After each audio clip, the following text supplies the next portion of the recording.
2002 Toyota Tundra with the 3.4 V6 engine. This is the SR5 model. I don't think that's going to make a difference. Anyway, we're doing an oil change.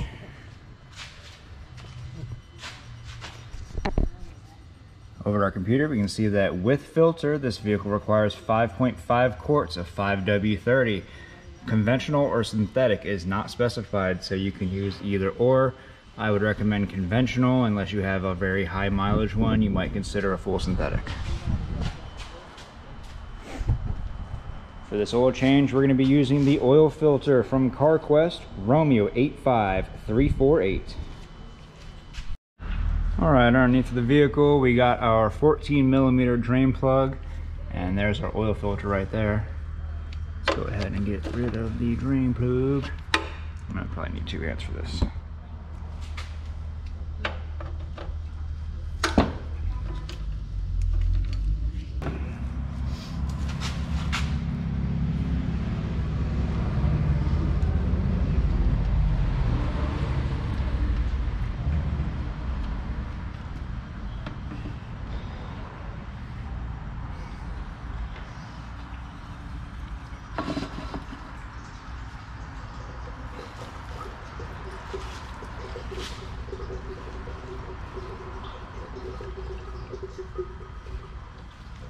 Reach up there.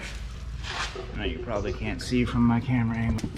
Unscrew the oil filter, give it a good spin, let that drain out.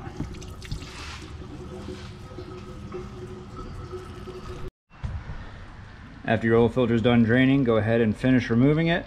Check the oil filter sill, which is this O-ring going around it. Ensure that it is there and that it is fully intact. Get yourself some of that used motor oil.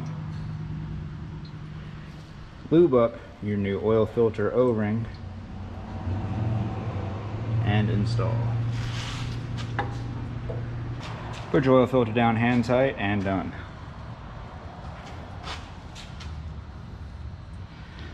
You can see right here on your drain plug, there's a small little rubber gasket.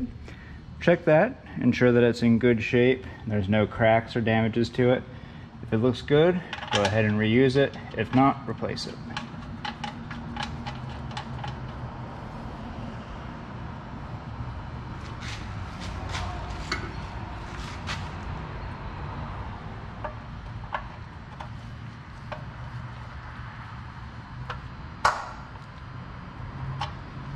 Put that down.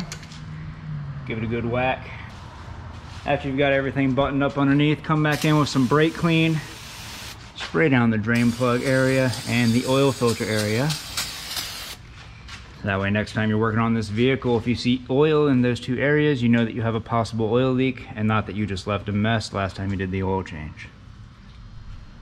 Back up top side, we can see our oil cap right here. I took it off already. I don't know why I did that, but that's where it goes. Now, if you look closely, you can see that there is a baffle right here in the inside. So you need to add your oil slowly or else it's going to overflow and go everywhere and make a big old mess. And for this reason, I recommend using a transmission funnel so you can kind of line it up to where the baffle has a hole. And then just proceed to add your oil slowly. Hopefully your funnel doesn't do backflips like mine's trying to do. After you're done adding your oil, go ahead and put that oil cap back on and put it down tight. And that's pretty much it for your oil change. This is a 2002, so it does not have an oil life to reset. So make sure you get one of those window stickers and put one up there so you can stay on top of your oil changes. Other than that, this video helped you out, leave a like. Don't forget to subscribe, and we'll see you next time.